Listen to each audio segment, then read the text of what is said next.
Bienvenidos, soy Óscar Valladares y esto es Informe Extra.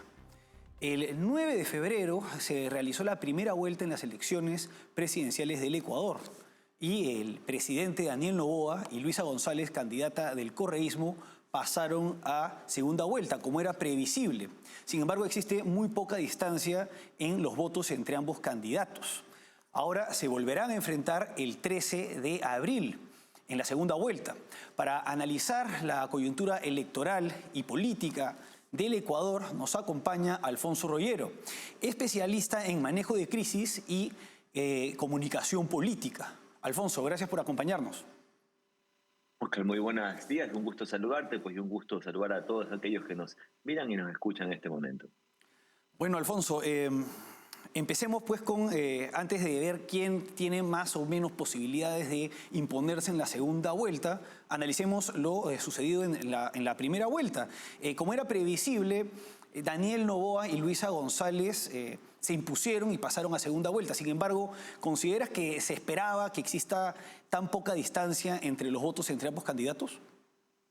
Mira, Oscar, tal vez la premisa mayor para aquellos que se están enterando o siguen Ecuador. Ecuador viene de un proceso de una muerte cruzada, que es decir, un proceso jurídico que instrumentó el presidente de aquel entonces, Guillermo Lasso, y en vez de culminar sus 4 años de gobierno, se quedó en la mitad del mandato, 2 años, y asume en una nueva elección Daniel Noboa esa presidencia. Es decir, que ahora termina el gobierno que le pertenecía a Guillermo Lasso. Y en esta nueva elección, esa segunda vuelta que ahora entraremos dentro de pocos días, el inicio de ella, que será el 23 de marzo, el debate, y luego el 24 de marzo será ya el inicio oficial de la segunda vuelta electoral. Vemos un Ecuador totalmente dividido políticamente y la foto es exacta y digamos a lo que hemos visto digamos en este último tiempo. Esta segunda vuelta de Luisa González y Daniel Noboa parecería una cuarta vuelta porque venimos de un enfrentamiento digamos entre el correísmo y cualquier otro partido que se ponga por delante y termina siendo esto siempre en un balotaje junto con el correísmo. Lo que ha llamado la atención ahora, muy aparte de la diferencia o poca distancia que hay entre uno y otro, es la conformación de la Asamblea Nacional. En Ecuador, en la primera vuelta, no solo que se eligen presidente y vicepresidentes para un balotaje o posible balotaje, sino que también se eligen a las autoridades del Congreso o a la Asamblea Nacional en el Ecuador. Y la cosa es exactamente igual. La polarización política también está llevada a la Asamblea Nacional y eso tiene algunos condicionantes, de los cuales el primero o el más importante es que ninguno de los partidos políticos que representan a los candidatos hoy a segunda vuelta, tanto Noboa como Luisa González, podrán utilizar la herramienta del juicio político como un instrumento de hostilidad o de fiscalización o de un proceso de fiscalización dentro de la Asamblea Nacional hacia el gobierno o hacia sus ministros. Quiere decir que cualquiera que asuma el puesto de mandante en el próximo gobierno de Ecuador no tendrá el terror de la Asamblea Nacional de ser censurados por aquellos, ¿no? Entonces podríamos ver una estabilidad política por quien vaya, ¿no? Ahora, Daniel Noboa gozaba de mucha popularidad el año pasado, sobre todo a inicios del año pasado en que emprendió esta campaña en contra de los grupos del crimen organizado. Sin embargo, su popularidad fue decayendo. ¿Podrías explicarnos qué explica que él no se haya impuesto con una mayor distancia a Luisa González como sí se dio en la segunda vuelta de las elecciones anteriores? Bueno, circunstancias diferentes fuera mi primera respuesta. Segundo, Ecuador ha enfrentado no solamente que enfrenta un problema de seguridad severo en los últimos años impuestos por el narcotráfico. Recordar pues que esto no es un tema que ha venido pasando ahora, es una cosa inmediata. Esto es un proceso donde se ha venido caldeando un ambiente horrible, digamos, y extraño al país. Y que sin duda pues ha puesto por delante un gran desafío a quien tenga que gobernar el país y tenga que tomar decisiones en cuanto a la seguridad. El tema seguridad está descontrolado en nuestro país, no ahora, hace algún tiempo bastante más visible porque sin duda pues se van perfeccionando aquellos grupos de delincuencia organizada. Pero hemos tenido problemas sucedáneos y digamos sucedáneos que han pasado uno tras otro, pero recurrentes en el tiempo porque muy aparte de la conversación electoral y coyuntural, los problemas del fondo de Ecuador no se resuelven, no los resuelven los gobiernos. Realmente parecería que solamente son suturas pequeñas para grandes heridas. Me refiero, por ejemplo, al tema energético. Ecuador este año pasado vivimos no solo apagones, que han sido terribles, que son parte de un gran estiaje, es decir, la falta de cantidad de agua en las hidroeléctricas para producir energía de esa vía, porque Ecuador apostó por esa vía debido a que es el onceavo país ubicado en el mundo con más ríos. Entonces es evidente pues, que la energía hidroeléctrica seguro es la predilecta por el país, pero el plan del Ecuador es tan pequeño y tan corto que sin duda pues estos avatares nos han venido sucedáneamente. Seguridad, energía y sin duda un problema que es un problema real. La falta de empleo en nuestro país y la asimetría del rico y el pobre es enorme. Hay una enorme distancia entre uno y otro y que, como nuevamente, el problema del país parecería ser seguridad. No, el problema del país es económico. Aquí realmente lo que falta poner es una buena balanza presupuestaria del país para realmente poder tocar los problemas de fondo. Entonces, nuevamente, yo siento que lo que tenemos hoy por delante y la popularidad de Noboa por delante, no solo que ha venido decayendo porque hay una enorme cantidad de emergencias, sino que la mayoría de los gobernantes no tienen un plan para hacerle una estrategia de frente sostenida en el tiempo a todas las crisis que vivimos. Y realmente pasamos resolviendo cosas pequeñas cuando las cosas de fondo no son resueltas, como por ejemplo el tema económico, que sin duda es un tema totalmente procrastinado por todos los gobiernos que han estado, digamos, presentes en este último tiempo. Entonces, de acuerdo con lo que señala, se puede concluir que el tema de la criminalidad, de la economía y de la energía son problemas estructurales en Ecuador.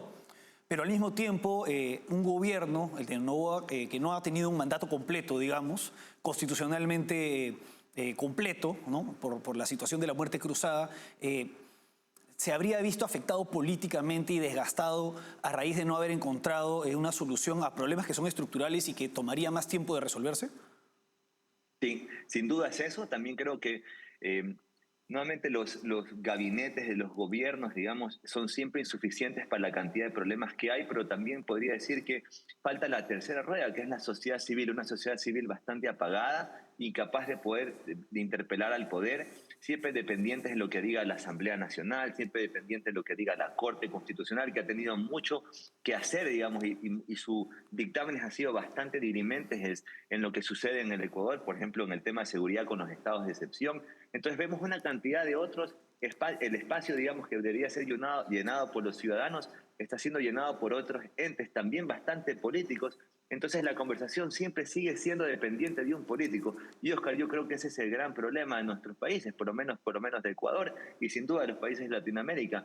Dependemos de un salvador, de que venga a arreglar todas las cosas como si fuese eso una realidad o si fuese ese posible, generando una cantidad de planes sociales que dependen del gobierno, que son insostenibles en el tiempo, que solamente hacen a la gente más pobre, porque finalmente la hacen dependiente. Entonces, nuevamente, yo considero que aquí lo que falta es un plan país, una estrategia de país, y sin duda también le ha faltado a Noboa aquello, porque todos estos problemas no son problemas nuevos, son problemas que vienen sucediendo y lo que falta realmente es darle una solución de fondo, de largo aliento y con un plan bastante mejor estructurado que estas suturas a estas grandes heridas.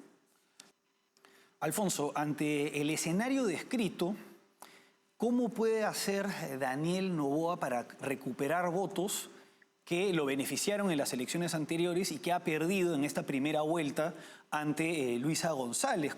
¿Qué propuestas diferentes está presentando ante sectores políticos que no quieren, digamos, el continuismo de su gobierno y no ven una salida a los problemas estructurales si es que él permanece en el gobierno? Ok, ahí tal vez un poco para ilustrar lo que está sucediendo, digamos, en cuanto a la votación. Luisa González y Daniel Noboa se colocan con un 44%, digamos, de votación y hay un 12% de votos que fue, digamos, conducido hacia otros partidos electorales que no pertenecían, digamos, a estos dos candidatos y hay 8 a 9% de nulo y blanco. Quiere decir que ambas candidaturas, no solo Noboa, sino también González, tendrán que ir por esos votos, que son pequeños, pocos y bastante dispersos, ¿sabes? Tal vez de ese 12% que se fue hacia otros candidatos, tal vez porque tenía una adhesión partidista y demás, es muy poco probable que aritméticamente uno pueda decir se van a determinado grado o no. Yo creo que las campañas tendrán que recalibrar en un gran perfilamiento de su electorado para hacer llegar mensajes bastante puntuales, inclusive parroquiales, ¿no? Porque evidentemente pues ambos candidatos están bastante cercanos en su ponderación y también pues esta segunda vuelta creo que involucrará mucho más esfuerzo que en la primera. Seguro pues un esfuerzo tendrá que ser tal vez más descriptivo en su plan de trabajo, qué van a hacer. Eso estuvo bastante ausente en una primera vuelta muy llena de emociones, pero sin duda con poco condumio, como podríamos decir, pues, o materia, que sería lo importante. Siempre importante el rol de la sociedad civil, el rol de los gremios, porque en este último tiempo han desaparecido probablemente del escenario político. Y digo, ¿por qué es importante ese otro, digamos, esa rueda de la sociedad civil? Porque nos ayuda a balancear y a comprender que las propuestas que entregan los políticos son viables o no son viables. Es importantísimo ese tamiz para que dejemos de votar por la emoción y votemos por la racionalidad. Cosa difícil de pedir porque sin duda en una elección se ponderan otros temas, pero importante pensar en el país y en la estrategia país que cada uno tiene para encontrarle las soluciones a los desafíos que sin duda pues tenemos los ecuatorianos todos los días. Y efectivamente, es muy difícil buscar un voto racional, no solamente en países latinoamericanos, sino en todo el mundo.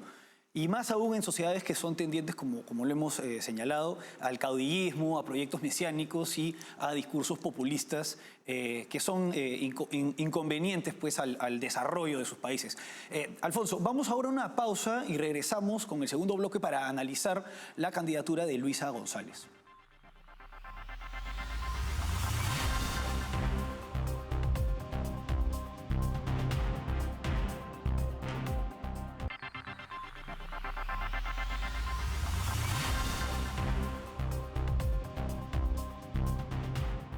Seguimos en Informe Extra analizando la coyuntura política del Ecuador, acompañados por Alfonso Royero, especialista en manejo de crisis y comunicación política.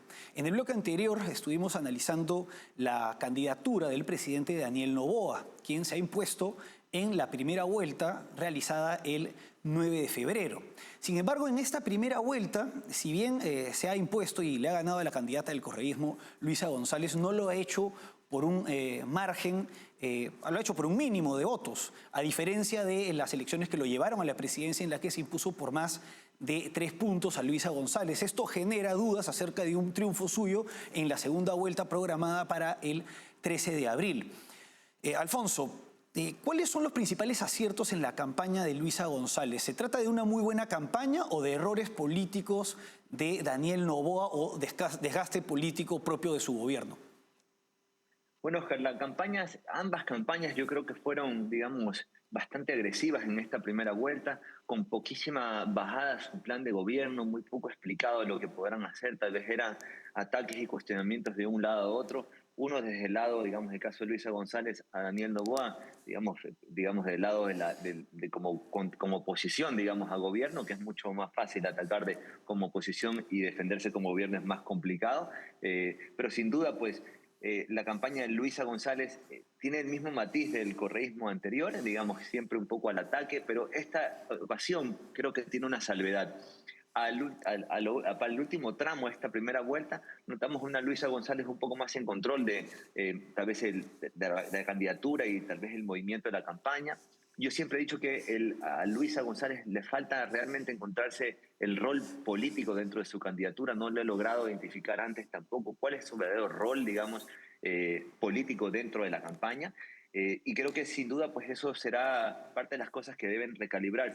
Lo que sí hay que ponderar y, digamos, mostrarlo es que el correísmo tiene una gran operación territorial, lo cual creo que denota y eso pues se traslada en la votación altamente rural que tiene el correísmo, importante aquello, porque eso también convalida la votación anterior que tuvieron por gobiernos seccionales, que están siendo consecuentes con su votación anterior.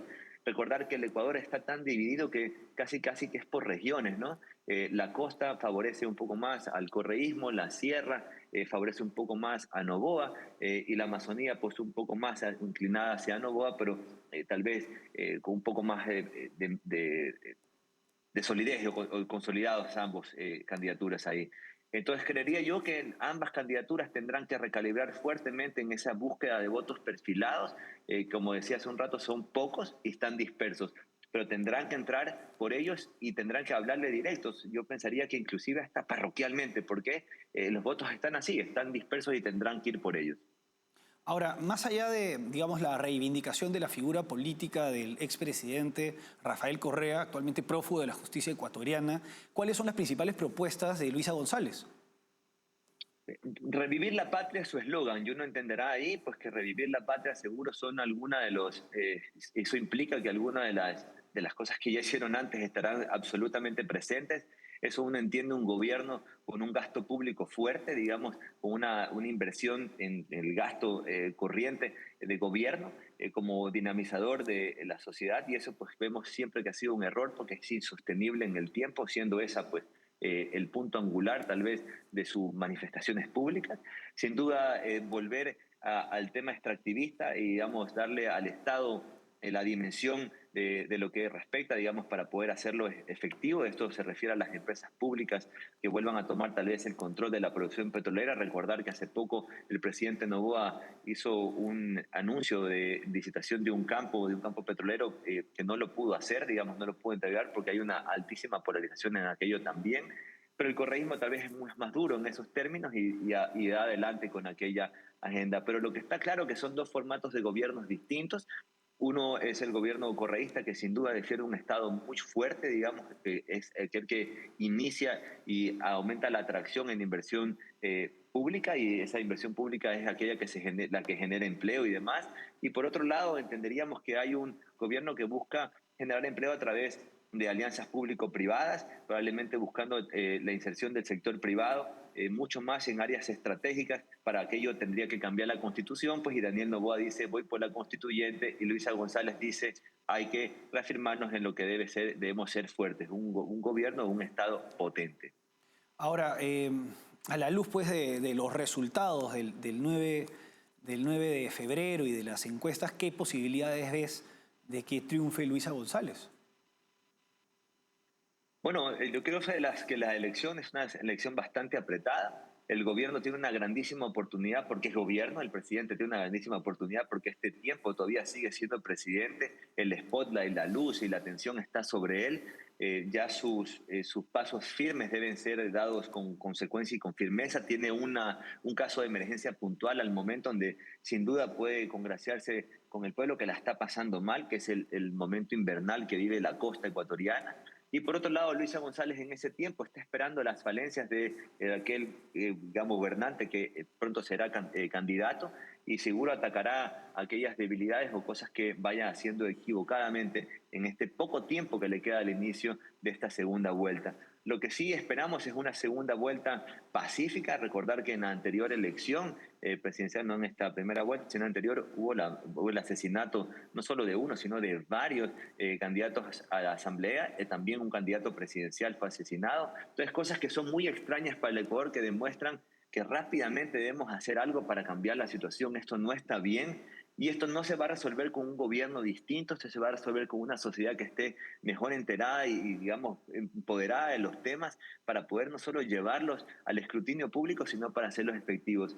Yo pienso que los grandes problemas en nuestro país están en la dependencia hacia los gobiernos o hacia políticos que vengan a mover la aguja, cuando debería realmente mover la aguja el ciudadano con mucho más libertades, con respeto no solo a la propiedad privada, sino respeto a las personas. Hoy por hoy vemos una agenda que, mientras los problemas del país graves, económicos, invernales, estamos hablando de la niñez trans por otro lado, y uno dice el cambio de género en las cédulas, uno dice, bueno, pues ¿dónde está? ¿Qué es lo importante? ¿Qué es lo prioritario? ¿Qué es la emergencia? ¿Qué es lo que debemos tener un plan sostenido? ¿De qué debemos conversar más? ¿De qué debemos discutir más? ¿Y dónde está la academia, la sociedad civil, los políticos, los legisladores? Bueno, cada uno tendrá su espacio y cada uno con respeto en cada uno de esos espacios debemos ser capaces de todos incidir.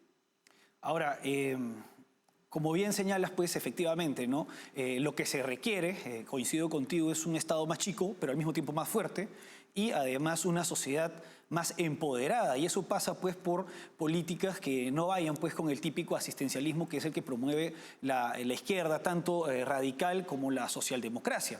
Ahora bien, la alternativa política de Luisa González, del correísmo, va por esa línea. Entonces, y no solamente pues sería perjudicial para el desarrollo económico del Ecuador, sino también para la institucionalidad democrática. ¿Qué implicaría o qué problemas podría generarse un regreso del correísmo al poder? ¿Consideras que Rafael Correa gobernaría verdaderamente detrás de Luisa González? ¿Qué escenario verías pues, ante un eventual triunfo de González? Sería poco difícil, digamos, saber quién va a ganar, que no te contesté la pregunta anterior, pero lo veo muy apretado, digamos, en cuanto la campaña tiene que desarrollarse. Y la presencia de Rafael Correa, digamos, en la candidatura a Luisa González no es nada extraño, es bastante evidente. Todos los días, digamos, se reafirma aquello. Entonces, aquella persona que va a votar por Luisa González está convencida, pues, que cree y está, digamos, de acuerdo con el modelo que presentó Correa en el Ecuador y sin duda lo apoyaría. Eso sería la única distinción que pudiésemos hacer, es que, porque no hay una separación de Luisa González con Rafael Correa para nada, más bien se nota un hilo conductor que el correísmo siempre ha sido bastante orgánico en aquello. Pero sí vale señalar, Oscar, que Ecuador, a diferencia de otros países, tiene un problema enorme en su código de la democracia, pero sobre todo en el fortalecimiento de los partidos políticos. Aquí los partidos políticos en nuestro país no solamente que son tal vez tiendas de alquiler, que uno está un candidato de un partido y después en años posteriores está en un mundo totalmente contrario, porque no se basan en la ideología política ni en la formación de cuadros, sino simplemente en la formalidad de mantener el partido político vigente o, digamos, calificado para poder alquilarlo mañana más tarde a otro. Entonces, yo considero que aquí hay un problema ideológico fuerte, importante, porque no estamos discutiendo un tema de ideología política, estamos discutiendo entre personajes políticos que han planteado, digamos, probablemente algunas soluciones y el correísmo bastante identificado, digamos, con el socialismo, pero evidentemente Noboa tal vez un poco más disperso en su, tal vez, el fundamento ideológico, ¿no? Pero el problema en nuestro país sin duda también viene por esta falta de tamiz político que el mismo Código de la Democracia, incorrecto y tal vez desactualizado con las necesidades de los ecuatorianos, como parecería que toda la clase política está desconectada con las necesidades del país o de los ciudadanos, también necesita una refracción, necesita ser modificado y mejorado. La clase política tiene mucho que ver con la aspiración también ciudadana, pero también con la falta de controles a esos partidos políticos, digamos que deberían formar líderes y formar líderes ideológicos, lo cual pues no hay discusión de aquello, porque no tenemos ni líderes ideológicos ni formación de nuevos líderes. Eso parece una realidad en varios países de Hispanoamérica, salvando pues la diferencia de alternativas políticas que están surgiendo últimamente en la derecha, que tienen una más reivindicación ideológica, ciertos principios políticos, digamos, alternativos a lo que ha estado imperando, y también es algo que otra excepción son los partidos de la izquierda radical que, si bien son pequeños, se han mantenido. Alfonso, vamos ahora a una pausa y regresamos con el último bloque.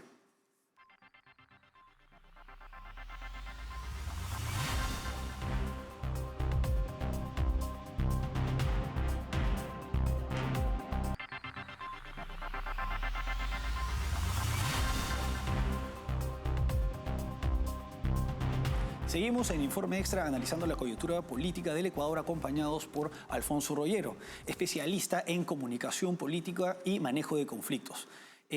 Bueno, en esta edición hemos analizado las posibilidades que tienen de ganar tanto el presidente Daniel Noboa como Luisa González, candidata del correísmo. Ahora bien, en las elecciones, quienes quedaron, en la primera vuelta, quienes quedaron en tercer y cuarto lugar fueron Leónidas Issa, un candidato de izquierda, y Andrea González Nader, que digamos que parece que tiene posiciones más o menos liberales. Los votos de estos candidatos sumados a quienes no escogieron a ningún candidato o tuvieron votos nulos, ¿a quiénes crees que puedan beneficiar en la segunda vuelta? Bueno, tal vez la candidatura de Leonidas sí obedece más a un orden partidista, aunque están bastante, digamos, divididos internamente. Algunos han mostrado posturas, digamos, de uno u otro lado. Yo creo que matemáticamente no se puede decir que tal candidatura pues ofrece ese porcentaje directo a la otra. Yo creo que ambos candidatos tendrán que bregar fuertemente por conseguir esas adhesiones. Por eso hablábamos en el transcurso del programa que el perfilamiento de estos votos a buscar va a ser muy importante para las campañas. Eso sin duda pues es parte de los estrategas de cada una de las campañas que tendrán que afinar todos los detalles para ir tras esos votos. La pelea de los votos será 1-1 y ojalá que las ofertas no sean populistas, sino que sean ofertas de trabajo reales, que sean posibles de emprenderse en el país para solucionar los problemas de la mayoría de los ecuatorianos. Recordar que los problemas de los ecuatorianos son parecidos a los problemas de Latinoamérica y probablemente del mundo. Seguridad, un problema enorme de educación, un problema gravísimo en salud, pero el problema de fondo es económico. ¿Cómo es posible que un Estado gaste más de lo que recibe? ¿Y cómo es posible que un Estado sea el enemizador de toda la economía de un país? Es imposible descansar en los gobiernos. Por eso el sector privado, los ciudadanos, aquellos que son los que crean empleo, son aquellos que deben poner por delante, por supuesto, las exigencias y las necesidades de un país y por supuesto pues, llamar a un orden político para buscar una estrategia real, que dejemos a un lado las ideologías y realmente vayamos de fondo a arreglar los problemas sustanciales del Ecuador, que son vastos y son urgentes, la grandísima mayoría. Alfonso, ha sido un gusto tenerte con nosotros. Oscar, pues el gusto ha sido mío. Espero que sea el comienzo de varias invitaciones para no solo ver lo que sucede ahora en Ecuador, sino todo lo bueno que podría suceder si realmente hay una estrategia país, no solo para nuestro país, sino para cada uno de nuestros países. Esto de ir cambiando cada 4 años o menos a volver a cero y comenzar otra vez es una carrera perdida porque nos hace perder tiempo y en ese tiempo hay mucho dolor y pobreza. Gracias por acompañarnos. Bueno, hasta aquí Informe Extra. Gracias por acompañarnos.